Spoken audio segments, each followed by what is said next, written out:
Hello student, a very good morning to all of you. Class 10th की science की पिछली class में हम लोगों ने SPDF ब्लॉक के बारे में पढ़ा था। तो आज की क्लास में हम पढ़ेंगे कुछ प्रवृत्तियों के बारे में और जिनका आवर्त सारणी पर प्रभाव पड़ता है ना। आवर्त सारणी में वर्ग और आवर्त में प्रभाव पड़ता है, जैसे कि संयोजकता, आनन एंथैल्पी, विद्युत ऋणात्मकता आदि। हमारा नेक्स्ट टॉपिक है आधुनिक आवर्त सारणी की प्रवृत्ति और टॉपिक है संयोजकता। तो ये देखिए, संयोजकता क्या होता है कि किसी भी तत्व की संयोजकता उसके परमाणु के सबसे बाहरी कोश में उपस्थित इलेक्ट्रॉनों की संख्या से निर्धारित होती है ना। यानी कि किसी परमाणु के सबसे बाहरी कोश में जितने इलेक्ट्रॉन होंगे और वही उस तत्व की संयोजकता कहलाएगी। ठीक, जैसे कि यहाँ फिगर में देखिए, जैसे मान लीजिए कोई परमाणु है, उसका नाभिक है। ठीक, ये पहला कोश, ये हुआ दूसरा कोश और ये है तीसरा कोश। ठीक, तो जैसे कि माना कि पहले कोश में 2 इलेक्ट्रॉन है, दूसरे में 4 इलेक्ट्रॉन है। ठीक है, 1 2 3 4 5 6 7 8 कर लीजिए, 8 इलेक्ट्रॉन है दूसरे कोश में और तीसरे कोश में 2 इलेक्ट्रॉन। ठीक, तो अंतिम कोश कौन सा है? ये तीसरा वाला कोश। ठीक है, इस तत्व का तो अंतिम कोश क्या है? तीसरा कोश है। इस तरीके से कुछ अन्य तत्व रहेंगे जिसमें 4 5 6 7 इस तरह से भी कोश होंगे। तो कह रहा है जो अंतिम कोश में जो इलेक्ट्रॉन है, यानी कि अंतिम कोश हमारा तीसरा कोश है, यहाँ पे इसमें इलेक्ट्रॉन कितने हैं? 2। तो यानी इस तत्व की संयोजकता कितनी होगी? तो कहेंगे कि 2 होगी। ठीक, देखिए जैसे कि इसका इलेक्ट्रॉनिक विन्यास अगर 2 8 1 है या फिर 2 8 2 हो या फिर 2 8 3 है, जो भी है, तो अंतिम कोश का इलेक्ट्रॉन क्या होगा? जितना अंतिम कोश का इलेक्ट्रॉन होगा उसी को हम कहेंगे कि यही उस तत्व की संयोजकता है। अब देखिए लिखा है कि धातुओं की संयोजकता बराबर संयोजी इलेक्ट्रॉन की संख्या। कह रहा है कि धातुओं की संयोजकता कितनी है? जितने उसके संयोजी इलेक्ट्रॉन में संयोजी इलेक्ट्रॉन की संख्या होती है। ठीक, तो अगर संयोजी इलेक्ट्रॉन की संख्या 1 हो, 2 हो या फिर 3 हो तो वो क्या होगा? धातु होगा, है ना। जैसे कि यहाँ देखिए, जैसे मान लीजिए आप लोग को क्वेश्चन दे दिया गया कि किसी तत्व में इलेक्ट्रॉनों की व्यवस्था इस प्रकार से है, 2 8 1 2 8 2 2 8 3 इस प्रकार से है। तो बताइए कि धातु कौन सा है ना। तो हम कहेंगे कि ये सभी हैं। क्यों? क्योंकि इनके संयोजी कोश में, अंतिम कोश में 1 2 और 3 इलेक्ट्रॉन है ना।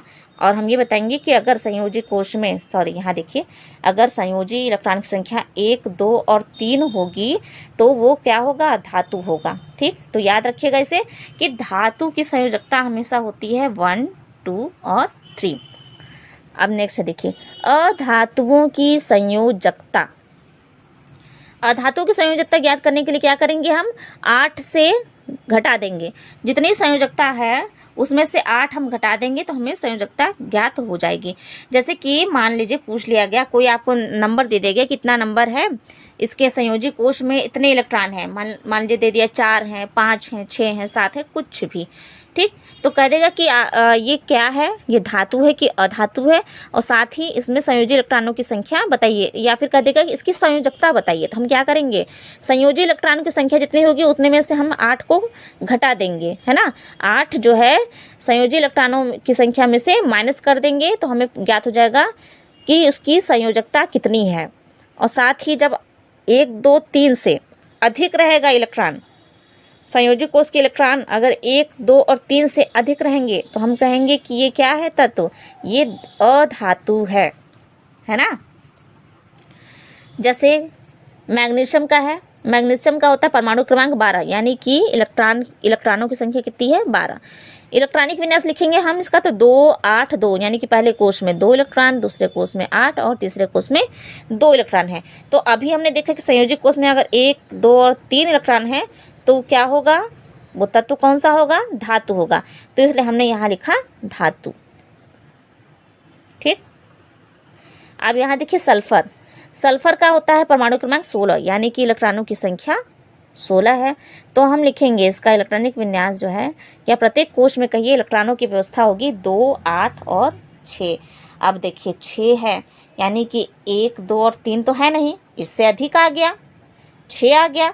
तो 6 आ गया तो यानी हम यहीं पे क्लियर हो गया कि सल्फर क्या है, अधातु है। इलेक्ट्रॉनों की व्यवस्था देखकर ही, इलेक्ट्रॉनों की संख्या को देखकर ही हम समझ गए कि ये क्या है, अधातु है। अब क्योंकि 3 से अधिक है तो हमने 8 में से माइनस कर दिया, ठीक, 8 में से -6 किया, बराबर आ गया 2।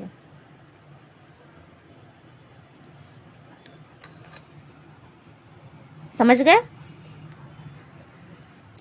अब नेक्स्ट देखिए, आवर्त में बाएं से दाएं जाने पर संयोजकता पहले बढ़कर 4 हो जाती है। यानी कि जब आवर्त सारणी में हम बाएं से दाएं जाएंगे तो संयोजकता पहले बढ़ती है 4 तक, और उसके बाद 4 के बाद धीरे धीरे घट के 0 हो जाती है ना। अब देखिए समूह यानी कि वर्ग कह रहा है, वर्ग में जब ऊपर से नीचे जाएंगे तो क्या होगा, संयोजकता अपरिवर्तित रहती है। संयोजकता में बिल्कुल भी परिवर्तन नहीं होता, क्योंकि संयोजी इलेक्ट्रॉनों की संख्या समान होती है ना। यानी कि एक समूह के अगर सभी तत्वों को देखेंगे तो उनके अंतिम कोश में इलेक्ट्रॉनों की संख्या हमेशा समान ही रहेगी। अगर किसी के अंतिम कोश में 1 इलेक्ट्रॉन है तो उसके उस वर्ग के सभी तत्वों के अंतिम कोश में 1 ही इलेक्ट्रॉन होगा। अगर 2 है तो 2 ही इलेक्ट्रॉन होगा, ठीक। आइए इसे देख लेते हैं। देखिए ये सेकेंड ए ग्रुप का जो है, यानी कि अल्कलाइन अर्थ मेटल, यानी कि एस ब्लॉक का है ये, है ना। एस ब्लॉक अगर आप आवर्त सारणी में देखेंगे एस ब्लॉक में है ये। सेकेंड ए ग्रुप में बेरिलियम, मैग्नीशियम, कैल्शियम, स्ट्रांसियम। तो इसमें देखिए अंतिम कोश में इलेक्ट्रॉन को देखिए, केवल बनाना इंपॉर्टेंट नहीं है, केवल आप समझिए। यहाँ देखिए बेरिलियम का है 1s2 यानी कि दूसरा कोश, आगे जो लिखा है कोशों की संख्या लिखी रहती है, और यहाँ जो लिखा रहता है वो लिखा रहता है इलेक्ट्रॉनों की संख्या। तो हम देख रहे हैं दूसरे कोश में 2 इलेक्ट्रॉन। मैग्नीशियम में देखिए तीसरे कोश तक इलेक्ट्रॉन भरे जा रहे हैं, और तीसरे कोश में 2 इलेक्ट्रॉन। यहाँ देखिए चौथे कोश में 2 इलेक्ट्रॉन। फिर यहाँ देखिए, हाँ यहाँ देखिए आप, यहाँ पे छठे कोश में है 2 इलेक्ट्रॉन, यहाँ 6 नहीं 5 होगा, ठीक। 5वें कोश में 2 इलेक्ट्रॉन है। यहाँ देखिए यहाँ छठे कोश में है 2 इलेक्ट्रॉन। यानी कि हम देख रहे हैं यहाँ पे कि सबके अंतिम कोश में भले ही इलेक्ट्रॉनों की संख्या बढ़ गई है, लेकिन जब अंतिम कोश की बात हो रही है तो अंतिम कोश में 2 ही इलेक्ट्रॉन है। तो संयोजकता क्या कहेंगे, अगर हमसे संयोजकता पूछी जाएगी किसकी, बेरिलियम की, तो हम कहेंगे 2। मैग्नीशियम की तो भी हम कहेंगे 2। क्यों, क्योंकि अंतिम कोश में 2 इलेक्ट्रॉन है ना। तो वही कह रहा है कि वर्ग में जब हम ऊपर से नीचे बढ़ेंगे तो संयोजकता अपरिवर्तित रहेगी, संयोजकता में कोई भी परिवर्तन नहीं होगा। नेक्स्ट हेडिंग है परमाणु आकार, यानी कि एटॉमिक साइज। अब देखते हैं ये क्या है। परमाणु आकार से तात्पर्य उसकी परमाणु त्रिज्या से है। एक स्वतंत्र परमाणु के केंद्र से उसके बाह्यतम कोश की दूरी उसकी परमाणु त्रिज्या कहलाती है, ठीक। देखिए यहाँ पे फिगर में बताती हूँ आप। जैसे ये कोई परमाणु है ना, और इसके ये सब कोश हुए,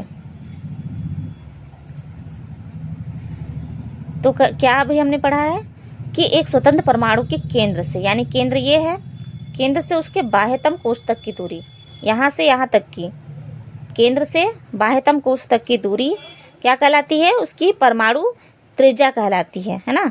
जो भी केंद्र रहेगा उससे जो सबसे अंतिम वाला कोश होगा उसके तक की दूरी ही क्या कहलाएगी, परमाणु त्रिज्या। अब देखते हैं आवर्त सारणी में इसका क्या प्रभाव पड़ता है। तो आवर्त में बाएं से दाएं जाने पर परमाणु त्रिज्या घटती है, क्योंकि नाभिक में आवेश घटने से यह इलेक्ट्रॉनों को नाभिक की ओर खींचता है, जिससे कि परमाणु का आकार घटता जाता है। जब आप आवर्त सारणी में देखेंगे तो एक एक इलेक्ट्रॉन बढ़ता है, ठीक है। क्या होता है, तत्वों में एक एक इलेक्ट्रॉन की वृद्धि होती है। एक एक इलेक्ट्रॉन की वृद्धि होती है तो नाभिक का आवेश बढ़ जाता है। नाभिक जो है इलेक्ट्रॉनों को अधिक आकर्षण बल से अपनी ओर आकर्षित करता है, तो इलेक्ट्रॉनों को आकर्षित करता है। इससे क्या होता है, परमाणु का आकार घट जाता है, ठीक है। जो अंतिम कोश होता है या फिर जो भी कोश होते हैं वो सभी खींचते हैं नाभिक की ओर, जिससे कि उनका आकार घट जाता है। तो इसलिए कहा है कि आवर्त में बाएं से दाएं जाने पर परमाणु त्रिज्या घटती है।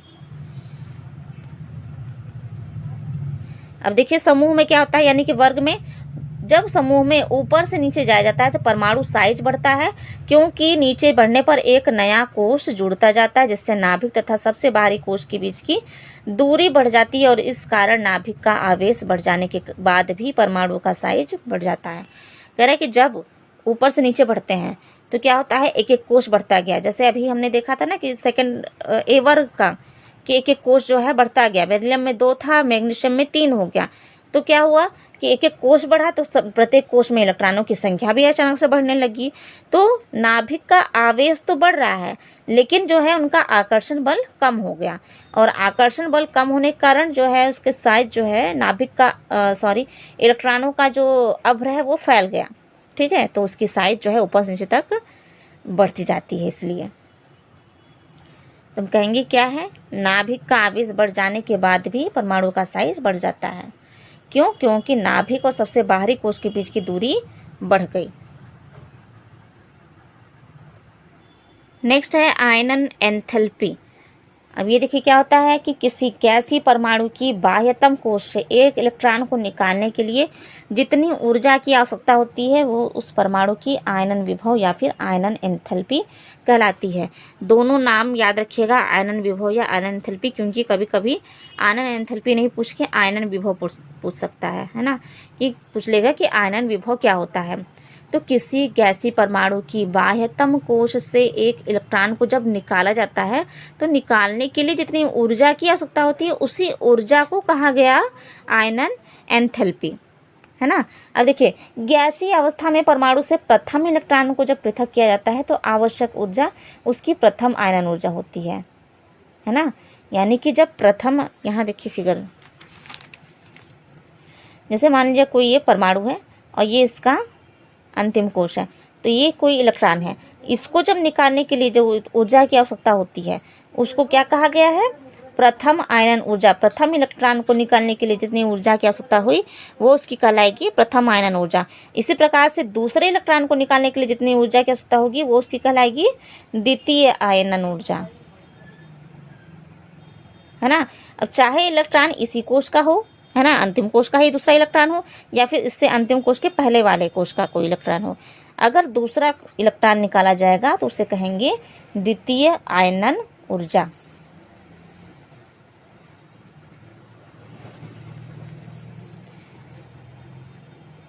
अब यहाँ देखिए, तथा एक धनात्मक आयन से पुनः एक इलेक्ट्रॉन निकालने के लिए आवश्यक ऊर्जा को द्वितीय आयनन ऊर्जा कहते हैं। मतलब धनात्मक आयन से आप कहाँ समझ रहे हैं कि मतलब कि जब पहला इलेक्ट्रॉन निकाला गया तो इस पे एक प्लस चार्ज हो जाएगा, ये धनात्मक गुण प्रदर्शित करेगा। तो वही कह रहा है कि धनात्मक आयन से जब फिर से एक इलेक्ट्रॉन निकाला गया तो उसे हम कहेंगे द्वितीय आयनन ऊर्जा।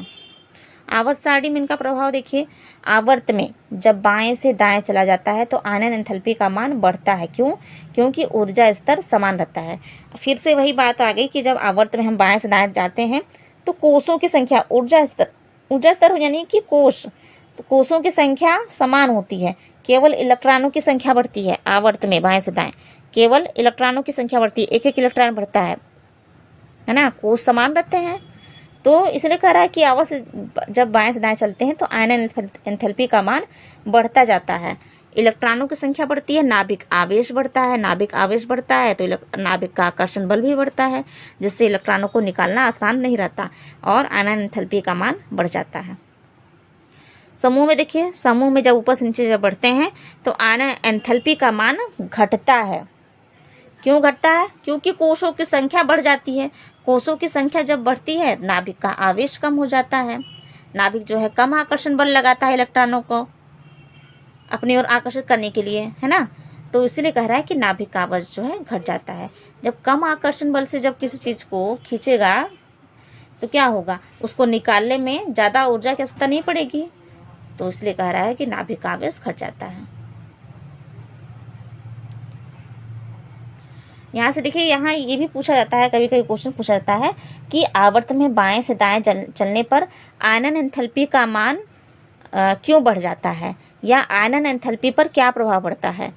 ठीक, दो तरह से क्वेश्चन यहाँ पूछ सकते हैं। इसी तरीके से यहाँ भी पूछा जा सकता है कि समूह में ऊपर से नीचे बढ़ने पर आनन एंथैल्पी का मान घटता है क्यों, या फिर पूछ लेगा कि आनन समूह में जब ऊपर से नीचे बढ़ते हैं तो आनन एंथैल्पी के मान पर क्या प्रभाव पड़ता है।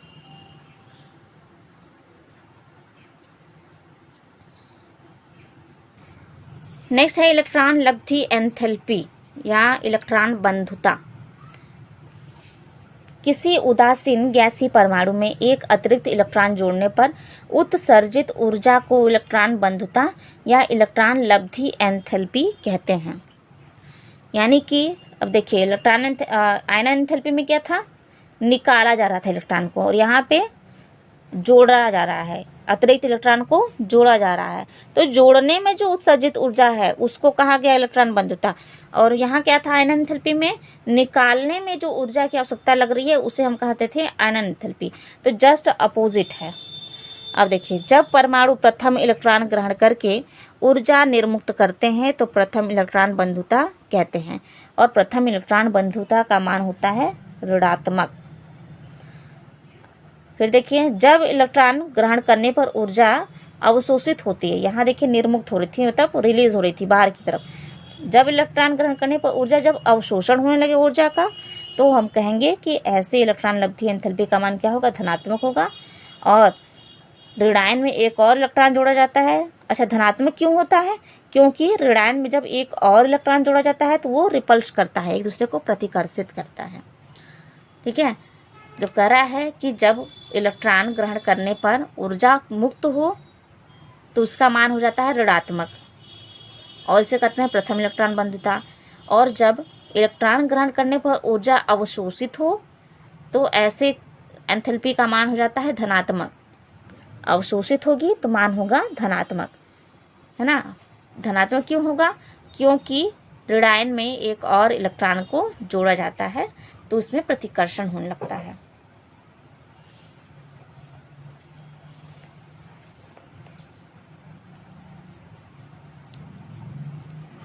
नेक्स्ट हेडिंग है विद्युत ऋणात्मकता। तो रासायनिक यौगिक में किसी तत्व के परमाणु की सहसंयोजक आबंध के साझे के इलेक्ट्रॉन युग्म को अपनी ओर आकर्षित करने की प्रवृत्ति उसकी विद्युत ऋणात्मकता कहलाती है। साझेदारी हो रही है इलेक्ट्रॉनों की, अगर किसी यौगिक के निर्माण में इलेक्ट्रॉनों की साझेदारी हो रही है तो जो तत्व जो है अधिक आकर्षित करेगा इलेक्ट्रॉन को, तो उसकी इस प्रवृत्ति को ही क्या कहलाएंगे, क्या कहेंगे, विद्युत ऋणात्मकता। ठीक है, साझे के इलेक्ट्रॉन युग्म को अपनी ओर आकर्षित करने की प्रवृत्ति क्या कहलाएगी, उनकी विद्युत ऋणात्मकता। आवर्त में देखिए, आवर्त में जब बाएं से दाएं चला जाता है तो विद्युत ऋणात्मकता बढ़ती है। क्यों बढ़ती है, क्योंकि नाभिकीय आवेश बढ़ जाता है, और बढ़ा हुआ नाभिकीय आवेश साझे के इलेक्ट्रॉन युग्म को अधिक आकर्षण बल से अपनी ओर आकर्षित करता है। देखिए लिखा है ना कि साझे के इलेक्ट्रॉन युग्म को अधिक प्रबलता से अपनी ओर आकर्षित करता है।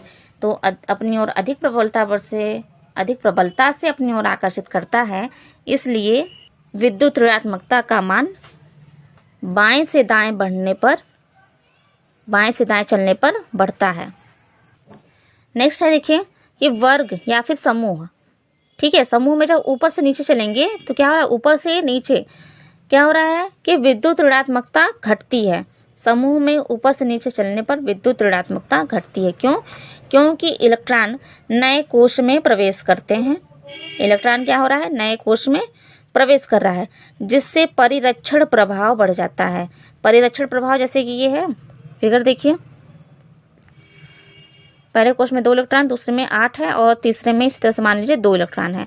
तो ये जो इलेक्ट्रॉनों के बीच में ये जो है, ये क्या है, इलेक्ट्रॉन जो है इस कोश के लिए, जैसे कि ये तीसरा कोश है, दूसरे कोश के इलेक्ट्रॉन तीसरे कोश के इलेक्ट्रॉनों के लिए एक तरह से परिरक्षण का कार्य करेंगे, यानी कि आप कह सकते हैं कि पर्दे का कार्य करेंगे, है ना। इसी प्रकार से पहले कोश के जो इलेक्ट्रॉन है वो दूसरे कोश के इलेक्ट्रॉनों के लिए क्या करेंगे, परिरक्षण का कार्य करेंगे। जिससे क्या होगा, परिरक्षण के कारण क्या होता है, नाभिक का आकर्षण बल इन पर कम हो जाता है। जैसे जितने आकर्षण बल से नाभिक जो है पहले कोश के इलेक्ट्रॉनों को अपनी ओर आकर्षित करेगा, उतना आकर्षण बल से वो दूसरे कोश के इलेक्ट्रॉनों को अपनी ओर आकर्षित नहीं करेगा। कुछ आकर्षण बल यहाँ पे कम हो जाएगा और इसी प्रकार से तीसरे कोश तक जो है इनका आकर्षण बल और कम हो गया। तो और कम क्यों हुआ? क्योंकि जो है इलेक्ट्रॉनों के बीच जो है प्रत्येक कोश में जो उपस्थित इलेक्ट्रॉन है उनके बीच परिरक्षण प्रभाव भी बढ़ रहा है। परिरक्षण प्रभाव बढ़ रहा है, नाभिक का आवेश जो है वो भी बढ़ रहा है, लेकिन नाभिक की आकर्षण करने की क्षमता जो है वो घट रही है। ठीक है, तो नाभिक की आकर्षण की करने की क्षमता घटती है, इसलिए विद्युत ऋणात्मकता घटती है। देखिए लिखा है कि क्योंकि इलेक्ट्रॉन नए कोश में प्रवेश करते हैं जिससे परिरक्षण प्रभाव बढ़ जाता है और जिससे साझे के इलेक्ट्रॉन युग्म को नाभिक द्वारा आकर्षित करने की प्रवृत्ति घटती है।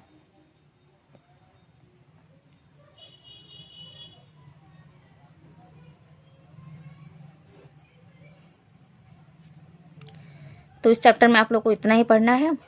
अगली क्लास में हम एक नया चैप्टर स्टार्ट करेंगे।